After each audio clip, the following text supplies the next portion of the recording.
everybody, and welcome to yet another super exciting episode of Stacks and the City. I am your humbled host, Ashley. As always, you all, thank you so much for taking time out to listen to me talk about all things money and personal finance, especially during quarantine. So I know that a lot of people out there, I feel like there's two distinct groups of people. There are those who are living paycheck to paycheck, waiting for unemployment to come.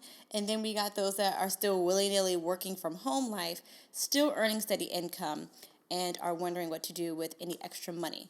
Now, guys, I have been on both sides of the spectrum, so I understand completely where everyone, trust me, guys, if there's anyone who knows what's going on, it's your girl. I get it.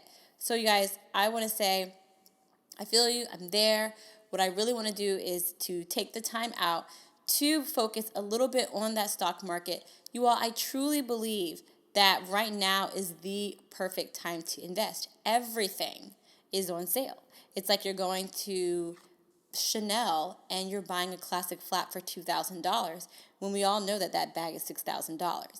But what if you have no idea what that means? What if you have no idea about the landscape of the stock market? What if you just heard about it and you're just like, I truly don't know what's going on? Never fear. I have a beautiful CEO spotlight today featuring Miss Naima Barnes, who is a certified financial coach, and she's a financial planner, you all. So she literally knows anything and everything about the stock market and how it works. You all, I met her about a year ago. I heard her speak at a forum through the Congressional Black Caucus speaking about the stock market. And you all, this is the first time I've heard someone describe such an interesting and relatively esoteric topic in a way that was so understandable. You all, I've been in rooms where it was over my head. And I'm like, if it's over my head, I knew it's over everyone else's head. So you all, Naima really comes through with the information for us, dumbing it down. So guys, if you have a little bit of extra money, even if you have $100, I really do believe that the way that she described the way the stock market works will be helpful and useful for us. You all, this podcast is definitely something to listen to. Of course, I'm sure you love my beautiful angelic voice. But more importantly, I want you all to take the time and actually do the things that have been discussed. Everything that I talk about, I want you all to do it, to try it. Does it work for you? Does it not work for you? Give me some feedback, guys. How am I supposed to know how to better do my job if you guys aren't out here doing it and saying, oh my gosh, it didn't work for me, or oh my gosh, look at me, I'm a millionaire. That's what we want, guys. So please give it a go. Try everything that she talks about. You all, during the chat that we have, I really want you all to pay attention to some of the things she said. You all pay attention to the rule of 72. It's a really interesting concept that she talks about. She'll go into detail with that a little bit more. That was something new that I learned. Again, every time you all I speak with her, I am always learning something new. And you really want that type of person on your team when you're learning about a concept that can be really confusing. And it's not something that was taught when we were growing up. Instead, we were talking about calculus and statistics. I'm just saying. I want you guys to hear about what she means by average rate of return. Pay attention to that. Pay attention to how much money you need to get started. And you all pay attention to the dumbed down version of what it takes to get started. She talks about picking a platform or a bank. She talks about how to transfer your money in. She talks about clicking buttons. Y'all, we're going down there. We're taking it there. So we're going to do this as slow as possible. I really, really, really want you all to at least become familiar with the way that the United States stock market works, at the very least. $100 will get you some understanding and it'll get you some coin, y'all. You know what I'm saying. So you all, without further ado, I want to introduce you on Miss Naima Barnes. She also has a phenomenal podcast that I highly recommend. And the podcast is called Code and Coin. It is available on Apple Podcasts. Please take a look, subscribe, and download. And guys, do what we say. I'm telling you, do it. What's the word? Like, don't do as I say. Do as I say, not as I do. No, y'all. Y'all gonna do as I say, and y'all's gonna do as I do. This is 2020, y'all. And just because 2020 is a hot mess on the outside doesn't mean that 2020 is gonna be a hot mess on the inside.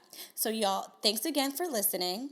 And for official, without further ado, here is the wonderful, phenomenal, and amazing Naima Barnes of Code and Coin. Enjoy, guys.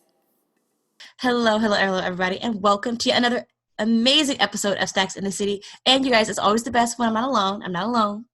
Today, I am here with the amazing and phenomenal Naima Barnes. How are you today?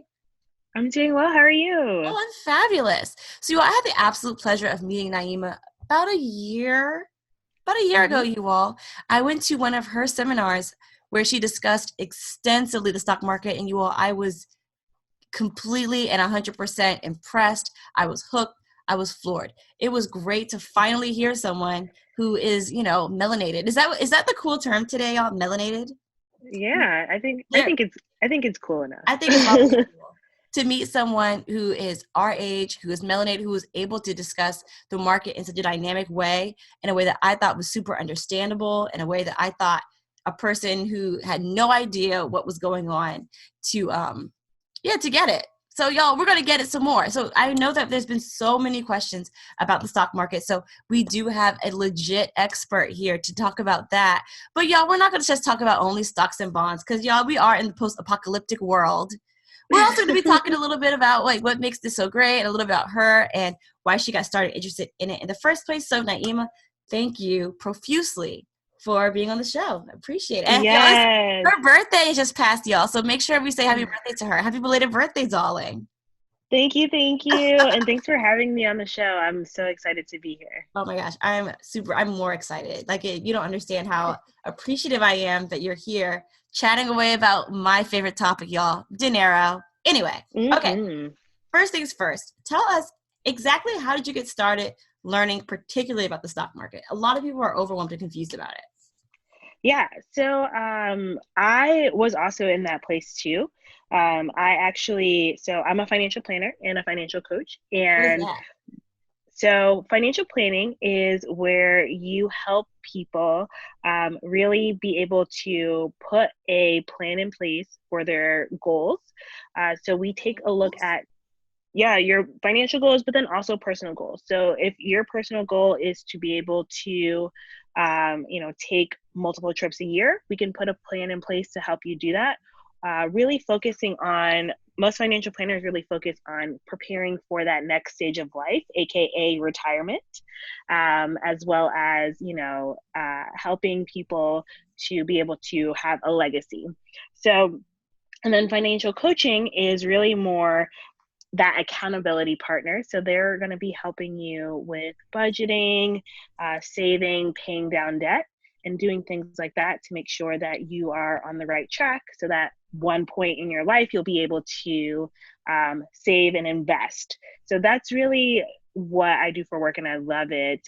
But I did study financial planning in college. And every time I would take, even in my investing class, so that was the first time I learned about what investing is, I was still like, okay, I know what it is. How do I do it? Like, how do I actually take these steps? Yeah. And in an academia course, it still was like, well, you just do it. That's you just you just exactly, invest. exactly.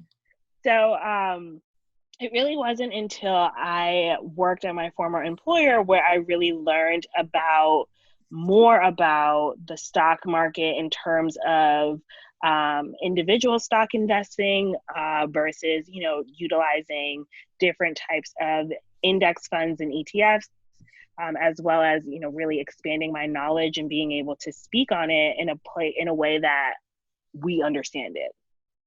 Wow, because again, you all, the way she described it, you got so dummy down, so understandable. So could you explain super, I know again, you all, this could be something that could be discussed for eons of time. Like you could talk about this for 3 hours and still have so much more to say, but can you give us the briefest explanation of how the stock market works? Yeah. So usually when people think of the stock market, they think of all these white people, usually white men, in suits on the New York Stock Exchange floor, like running around, yelling, doing all that stuff. So pretty That's what I much, think of. yeah, that's what I think of too. What it is a place where you buy and sell securities. So what that means is you're buying and selling um, items of things, whether that is stocks or a company, pieces of a company, bonds or debt. or buying, you can buy commodities, which are like, you can buy rice and things like that. And I the like crazy thing rice. is, the crazy thing is that the stock market actually started with the exchange of slaves, because that's kind of the initial, that buying and selling of slaves, cattle, things like that, pigs, chickens, like, that was all of that, which is very unfortunate, but we have to be able to, take the bad and utilize it for our benefit now. Mhm. But yeah, that's pretty much a brief, 20 seconds. This is what the stock Yeah. market is. It's just a place where you buy and sell. You're not going to go buy clothes there, but it's an exchange. It's an exchange. Okay. So it's kind of like, I think of it, it's something that we do every day. Like I go to the grocery store in my mask, go to the grocery store, but I'm exchanging my money for the service that they provide me, which is of food, which is items. That's kind of the similar concept of a stock market, something that we do Mm-hmm. every day in theory. Right, right. It's just that with the stock market, it is almost like, because so back in the day, like back in the even early like 2000s, pretty much before all of this stuff went digital, when you would buy a share of a company or you would buy a debt security, which is a bond, so you would basically be lending your money to something, to be like a government or a company in order to do a project, you would receive a certificate, like a paper certificate. And on there, it would say, like, let's say, for example, Disney, you would see you own this many shares or this much of Disney. And that was really how that exchange happened, where you would give money and you would receive a certificate that you could then later cash in for hopefully a higher value. That's what we all hope for. But now all of that has been digitalized. Mhm. So it's almost like you don't get to, it's the same thing with credit cards, where you're using your credit card and you're not touching the cash. It's similar in that way, where you're, Mhm. using cash to buy shares and things. You're like, oh, I have all of this stuff in my portfolio, but it's like, where is it? Where does it Interesting.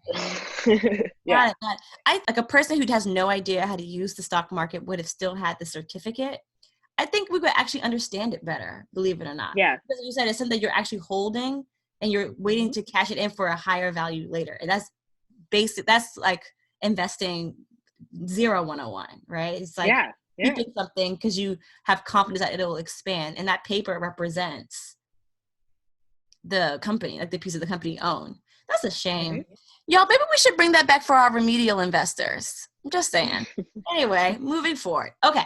So a big question that people have that I think you do a wonderful job of answering is how to even start getting invested in the stock market. Like you said, when you were in school, you were like, okay, I know about this stuff. I'm learning it, but how do I apply it? Mm-hmm. Or for me, my first encounter with the stock market was I gave this man $10,000, my boy Chuck, shout outs, $10,000 because I didn't know what to do. I didn't understand how it worked. It wasn't until about a year or two ago when I finally felt comfortable enough managing my money myself. So I feel like whenever we're looking at stories, it's like they talk about like starting, but then all of a sudden they have like $1 million. And Mm-hmm. I'm like, whoa, wait, what happened in the middle? What happened in the beginning of the middle? What happened? Right. Can you explain to us how to exactly get started? Yeah. So when you're investing, there's a few things that you need before you even start to invest. So you need to really have your goals down. Hmm. So if and I talk about this with everything, if you don't have your goals, like what, you don't know your direction, like Hmm. you don't know where you want to go. So if your goal is, I want to save for retirement, because I know that Social Security isn't going to be a thing that's available to me, Exactly. um, then that's your goal. If your goal is to invest to be able to one day purchase a home, Hmm. then that is a different goal, and that's different than retirement goal, you know? So you really want to figure out what your investment goals are. And then the next thing that me as an investor, and this, I know my ideals are different than some other people who do day trading and things like that. I'm a long-term investor. So I don't put money in today and expect that it's going to, triple tomorrow. Being a long-term investor, I'm investing for 5+ years. So this is money that I don't need tomorrow. Like Or this I is guess money, next year either. right? This is money that I don't need next year because I want my money to grow. There's a rule called the rule of 72. And what that is that the rule says is that any dollar that you invest, what you hope is that it will double in every like 7 years. So that's the rule. So you would hope that based upon an average rate of return, which usually is like 6 to 8%, that it would double every 7 years, Mm-hmm. right? So if you hold it for 14 years, the amount that you had at year 7 would be double that, so quadruple what you had at year 0 kind of Well, guys, y'all, we're gonna chat more about the rule of 72 thing. later, much later. Because again, if you didn't get that concept in the first place, guys, we'll just know that it means that your money's gonna grow a lot. You're gonna get your money back, but it's gonna take at least 7 years. Right, exactly. At So, least. at least 7 years. So any dollar that I'm putting into the stock market is money that I don't need now. And so because I want my money to grow and I want my future self to be able to live this great life that I have envisioned for her. So I'm putting that money away. Okay, future Uh, Naima. Okay. yes, Okay. she's gonna be super cute. Okay, glow ups. Well, she's already Right, cute, y'all. right. Let's not. Right, yeah. But there's For always an better. upward trend. It's investing, y'all. It's the Yes. stock market. Right. I'm still gonna look this young, even in my Let's talk 40s, about it because black don't crack. at all. so, Melanin so, stays pigmented. yes. And then, so you need money that you're not gonna put towards anything right now, and then also time, which, I chatted about already. So you just want to have enough time to be able to even put this money to work. So after you have all of those things that are intangibles, Mhm. how do you actually do it? The first thing you want to decide is if you would like to use a system or a service that's going to invest for you. The low cost way to do this is through a robo advisor, which I'll come back to that in a second, or if you're going to do it yourself. There is nothing wrong with doing it yourself. It just requires a little bit more attention, because you can set it and forget it, but you do have to make sure that you are checking it at least once, maybe twice a year, if you're going to be a long-term investor. And if you were to try and do it yourself, you would just look for an online broker, which is basically a bank for investment companies. That's like the dummy down way to say it. So it's So just a fancy companies bank. like, basically just a fancy bank. So like Ally Invest or E-Trade was one of the OGs in the online game. Who else? JP Morgan Chase is a broker. Merrill Edge, there's so many out there. If you just go to nerdwallet.com, then you can look for online brokers, and you want to just look at, oh, Charles Schwab, of course, like that's one of the granddaddies. Vanguard is another one. But you want to just make sure that you're looking to see if they're going to charge any transaction fees. And what your transaction fee is that's going to be how much money you're paying to actually buy and sell securities. And how could I forget Robinhood? Like, how could I forget Mhm. Robinhood? That's the new one. That's the new OG. Yeah, Robinhood is the new baby game changer who came in and disrupted everything, because Robinhood said you don't have to pay transaction fees. just buy and sell. So now all of these other brokers have decided to do that as well. Fidelity, and now everything's coming to mind. Fidelity is another one as well. So you would want to look for a broker, or if you wanted to have a company do it for you, you would want to look for a robo-advisor. So a robo-advisor is going to use a computer algorithm that they've created to be able to figure out how to invest your money for you. So they take you through a process, a questionnaire, and then they basically tell you like, oh, this is how you should be invested. And then you give them the money and they do it for you. So the great thing about that is you can usually find a low cost one. Like there's companies like Betterment, Personal Capital, Vest is one primarily for women. They're targeting women. M1 Finance, Acorns, those are all robo advisors. Wealthfront, and then you just kind of put your money in there and they do all of it for you. Those costs have a bit of a cost, correct? Yeah, so you are going to be paying a fee. It depends on how much money you invest with them. Some of them, their fees are, 0.5%. Other, as you make more money, they're going to be like, oh, you're making more, I want you to pay us more. So, you would want to stay below 1% in terms of fees. That's the kind of the key, is staying below 1% for fees. Because then if you make $10,000, you're giving them too much of your money. So just keep that in mind. Now, if you're going to do it on your own, once you open that brokerage account, once you open your account, and we could talk about account types all day long, but basically you'll have either a retirement account or a taxable account, which means that the government is going to get theirs. The government gets theirs anyway, but like the government's going to get theirs. And then within your account, you would just literally go in after you've done your research, enter in the company ticker, which is basically like the ID. Normally that is like it's 4 letters. So like for Apple, it's AAPL.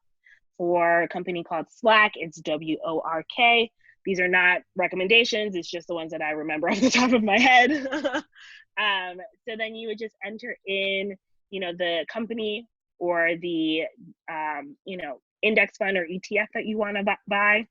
And then you would enter in the number of shares you want to buy. So each share has a price associated with it. And that can be anywhere from $0 all the way up to, $1,000. I think Google is, teetering. I know they were there. Amazon was like at $1,100, like crazy dollar amounts. So that means if you wanted to buy one share of that company, you have to have at least what it costs in your investment account.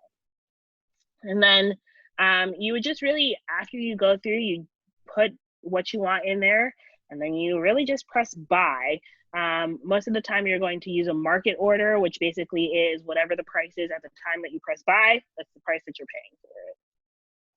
And that's the basics of how you would do it. So when you set up an account, they are going to ask you tons of information and questions in regards to, like your background. So they're going to ask you your social, your investment history, and all of that stuff. But once you get through that, it's really just picking what you want to invest in, and then holding it until you're ready to, use the money for something that you want. Or if you're investing in individual stocks, you really are going to hold it for as long as possible because the market changes so much. So, yeah. Wow. Did y'all hear that? Y'all better open up your little Acorns accounts. Go ahead, do it now. But I guess at the end of the day, it really does depend on if you want to do it on your own or if you don't. Do you have a preference? Do you think that first-time investors should get someone else to do it for them, or should they go ahead and just try it out on their own?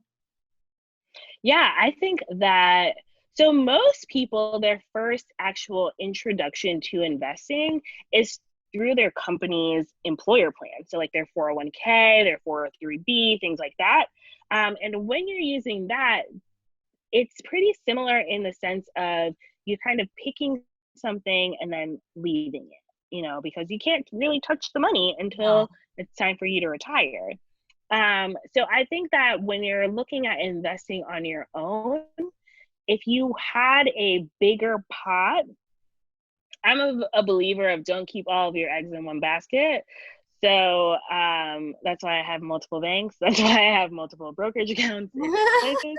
But I would say the a small portion is for you to play with. So that could be $100, that could be $500, whatever is small to you, $50. You really could start with 10. You just have to Make find it seem like you need like thousands and thousands of dollars. no, no. Like the sweet spot to start is like 100, but you really could start with 10.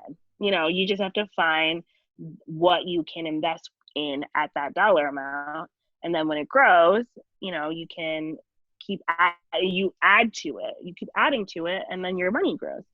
Um, so I would say for the like what they call it is play money.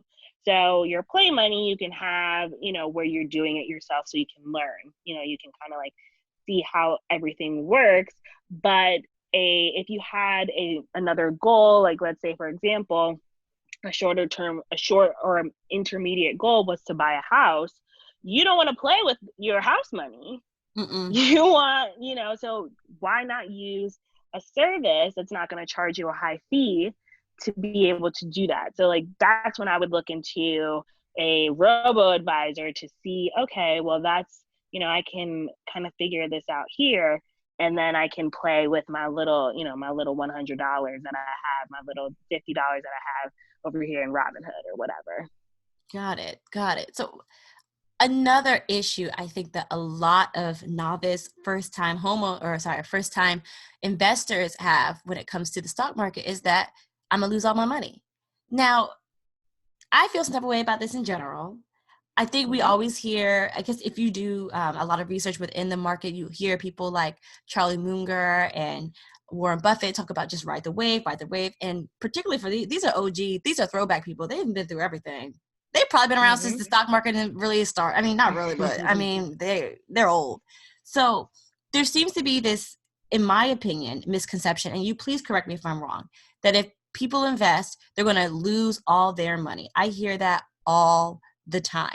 What are your thoughts on that? Is this Yeah. true? Is it not? Give us some knowledge.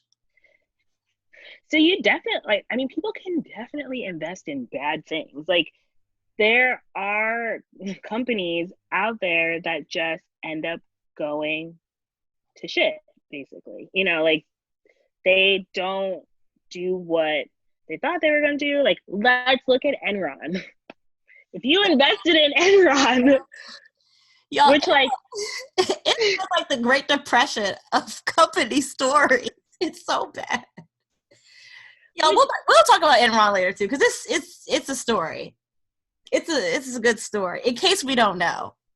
right, and if you invested in something like that, and it was so unfortunate for all of those people who Yeah, were employees of definitely. Enron, and they didn't know to have their eggs in other baskets, so all of their money was in this company that just literally went belly up, and that was everything that they had. Like, they didn't have anything else. Like, it's heartbreaking to hear. So now, am I going to say like you can't lose money in the stock market? No, like you can lose money. People, the market fluctuates every day throughout the day. So if you look at it every day, you're going to have a panic attack every day. Especially right now. Actually, right. We're gonna talk about that a little later, Especially right now. especially right But now. if but if you are investing for the like if you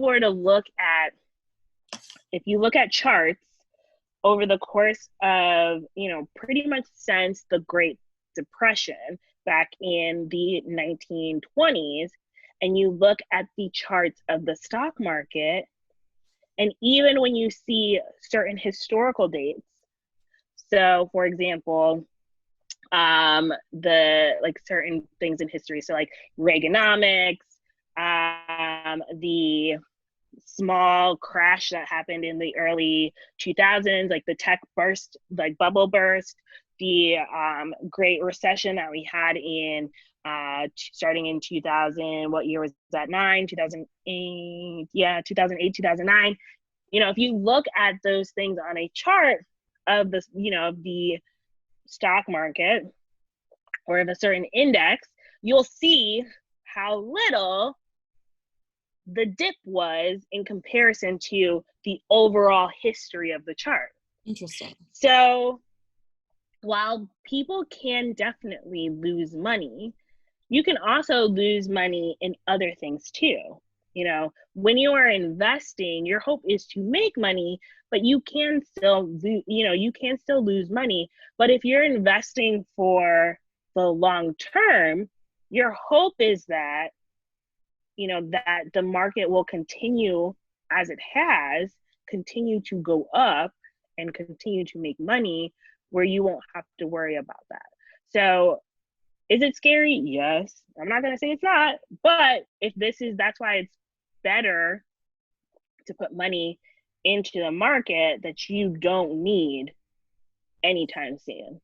Because if this is money, like if you are, if you don't have those things put in place, like your emergency savings fund, if you still are carrying a lot of credit card debt, like things like that, you need that money to help you today. You can't help tomorrow. You can't help your future self, like if you're not even going to be able to survive today.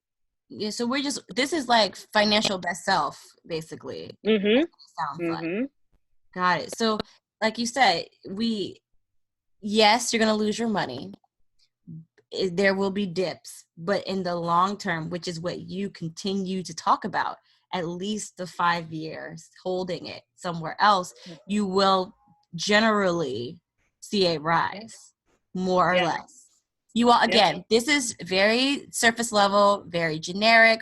We could get deeper into this, but I just want to get y'all out here downloading an app, getting a brokerage account, something just to get started. And then, we'll work on the other stuff as we move, but we're just getting started now. Okay. So as you know, we're in the midst of, the pandemic, the great, who knows what they're going to be calling this? I'm a history person, so I'm already trying to synthesize how they're going to talk about this and package it. But we're in a pandemic, everyone's out here wearing masks and gloves. And as a result, arguably for the first time, and you can correct me if I'm wrong, it seems like our stock market has dipped for a reason that really doesn't have anything to do with our economy. It seems like the stock market has dipped because of an illness, because of a disease, and it has halted our economy. Please correct me if I'm wrong. Mm-hmm. Besides the obvious, how has the stock market been affected by this pandemic? And do you think that it's going to have a rebound? These are just thoughts, guys. What do you think? Yeah, so the stock market has definitely been affected by like all of the things that have been happening, Big Rona and everything like that, because we are currently in really uncharted waters in the sense that everything is different now. For our sense, like our industrialization of this country, people have gone to work, like gone to a place to work. And now when you have to shift from, I literally, for my health and safety and as a business, I can't expect my employees to come to my workspace and potentially get sick. When you have to shift from that, that's going to shut down a lot of how we do business. Absolutely. We do business, we still very much do business face to face. Absolutely. Yes, everyone loves Amazon or people hate it, I'll leave that up to your guests, to the listeners. But, we still we're not in a complete online contact list yet. society where you don't have to interact with a person in order to handle your business, in order to make your purchases and consume the things you need to consume. So because of that, the stock market is like, hold on, What's what happening? is going on? And we see, I personally do not look at, like I said, I don't look at my stuff every day. I don't watch the investment news every day because it is too much. It's too overwhelming. It's a constant just information overload. Because if you ever watch like CNBC, it's literally like, oh, it's up, oh, it's down, oh, it's up, like every It's 2 gonna crash seconds. again. Yeah. Right.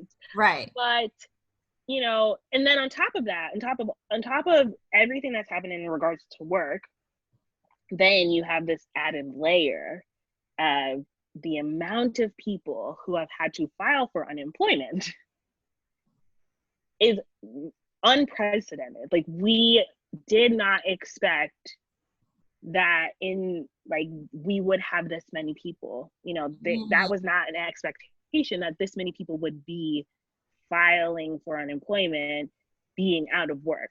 So, but the market literally has gone up and down. Like, it's certain days it's up and then something happens and then it's like, nope, down. Certain days it's down, something happens, like, yep, it's going up. So it's very unpredictable right now. So many people when I was at my old job, we would get all of these calls about, the China war, China, like, trade war. Okay, like, I'm gonna pull all my money out. Oh, Donald Trump said something, like, I'm gonna, like, no. Like, just stop.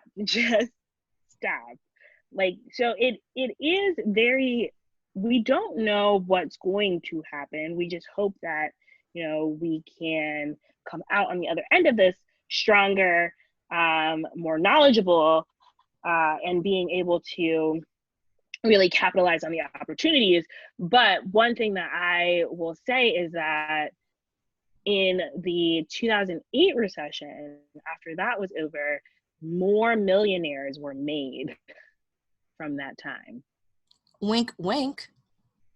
So, but that's because people who just kind of rode the wave, they watched it go down, stayed invested, and, maybe if they were able to put more money into and rode it all the way back up, they were able to recoup the money that they had lost faster than those who pulled their money out, waited, and put their money back in.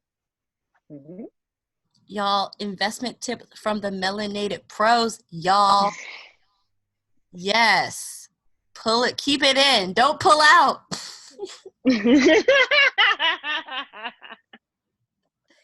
Sorry, But guys. yeah, you want to buy, like, really, that is the definition of buying and holding and being a long-term investor. If you buy and you hold on to it, like, for dear life, just say, like, I'm gonna hold on to this for as long as I possibly can, then you potentially will reap the benefits of holding on to that. And really, and just talking specifically, like, if you invest in individual stocks, really understanding the company that you're investing in. So if you don't understand, and not just saying, like, oh, well, I like this company, so I'm going to invest in them. No, like, really understand, like, looking at their reports, looking at, like, they make all of that stuff available to people who want to invest. Because So sitting there, it's public information. Yeah. So sitting there, or, when you are a shareholder or you own a piece of that company, depending on how you are a shareholder, you get access to their quarterly calls that they have with their shareholders. So you can sit on there and listen and really understand what the direction of the people who are making the decisions in that company, do they see, are they saying wild things like the CEO of Papa John's, or are they, providing insight and details and information in regards to how they see the vision of the company growing? Do you get behind that vision? It's the same thing if you were going for a job interview. Do you get behind that company vision in order to want to work there? Or are you like, this company has these lofty goals that I don't know how they're going to achieve them, because literally they haven't been able to achieve anything else, or like they say that they've tried these things and they weren't able to do that. So like when you're doing your due diligence and deciding if you decide to go the route of individual stock investing, then you have to, it's not just, oh, I know this name, oh, I know, I know Snapchat, I know Facebook, I use, you might say, oh, I know Instagram, I can invest in Instagram. But what you don't know is Instagram is owned by Facebook. And it's like, oh, well, Facebook does all this stuff. They're listening to all my things. Do I I don't want to really want to invest in that? Exactly. So really doing your due diligence and before you decide.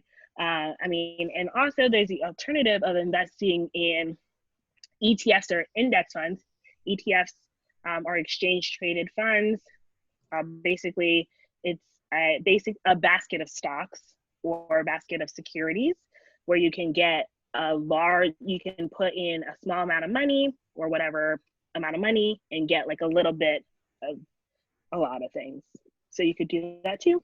And it's like not having all your eggs in the basket, kind of. Right, exactly. Like a Because variety you'll own. Remember the cereal pack back in the day? The Kellogg, where you could get a little bit of Fruit Loops, Apple Jacks. You could get a little bit of Frosted Flakes in case you couldn't pick. Is it like that? Right. Yeah, it is. Yeah, it's y'all. Exactly throwback to the 90s kids only. Excellent. Okay. So my last question, well, like last-ish.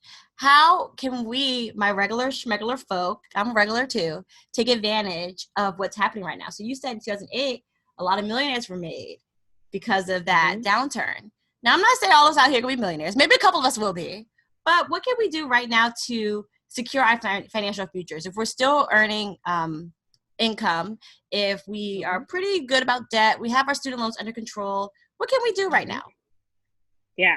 So again, going back to those, those goals, if you're, you sit down with your goals and you figure out what your investment goals are, and then just start, because the beauty and the power of compound interest, which basically is you're making money on your money, your money is out there working for you, making money, which I wish my dog would do, but he needs a job. That's how you can really start to do that. So putting some money into, that 100, 500, what you can, if you have money to spare, put it in there. And then just as you feel comfortable, add money to it. If you get on the idea is to be consistent. So if that means like every time you're paid, you're adding $50 or whatever you allocate in your budget to that, then you're just consistently putting money in the market. But then don't forget that if you just put your money into a investment account, you actually have to like move it around. You can't just like leave it there because it's not going to do anything. You actually have to like physically put it into the like you said, with the ticker symbol that you were talking about, which is the code, and hitting the market order. Like you have to physically put work into it. So it's a little bit more work than a regular savings account, you guys. It sounds like but still, you can't. It's nothing. It's not crazy. We're not out here telling you to do flips and bounds on stuff. Okay, just say no. And once after the first or second time you do it, you're like, oh, that wasn't. It can take as much as 3 minutes, unless you already know what you're going to invest. Like if you're adding to what you already have, it could take less than that. Got it. So you can do it while you're brushing your teeth. Brushing your teeth. There we go. Oh my gosh. Naima, is there anything else that we need to know about you? How can we get in contact with you? Are you still offering any financial coaching? Yeah.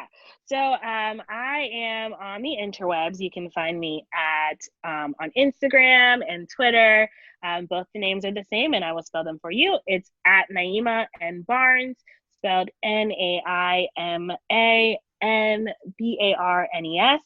And then you can also catch me weekly on my podcast that I co-host on, called Code and Coin, which we chat about financial technology companies, personal finance topics, things like that. And we interview some people in regards to doing some cool things in the fintech space. So, catch us there. We are on pretty much all podcast platforms. So find us there. I'll definitely have all that information in the show notes. You all, Naima is honestly, I've heard a lot of people talk about the stock market before. I really have. And to me, she is truly the only person that I have ever, and I listen to stuff all day, every day, internet, in person, it doesn't matter. She's the only person that, to me, offered a very comprehensive and understanding method of something that could come off as very esoteric and whitewashed. So you all highly, highly recommend you all check that out. Please, please, please follow her. If you have any questions, I'm sure she'll be willing to answer. Maybe I shouldn't have said that. Are you? Yeah. If you have questions, there's definitely limitations in regards to what kind of information I can give you We're out. not Like, telling y'all individual stocks to invest in, y'all. That's yeah, what she I means can't by do it. that. Stop asking people for that. That's not how this works. You got to put some work in. Put your back into it, y'all. It's not that hard. Just saying. Sorry. That's what she means. Right. Thank you. But yeah, just come reach out to me and let me know what questions you have. Excellent. All right, you guys. It's Ashley and Naima signing off. Thank you guys again, as always. We will chat soon. I can't wait to see you all without masks. Mask off. Future's about to be speaking of investments, Future's about to make a comeback with that song. Anyway, bye, y'all. See y'all later. Bye, y'all. Yeah.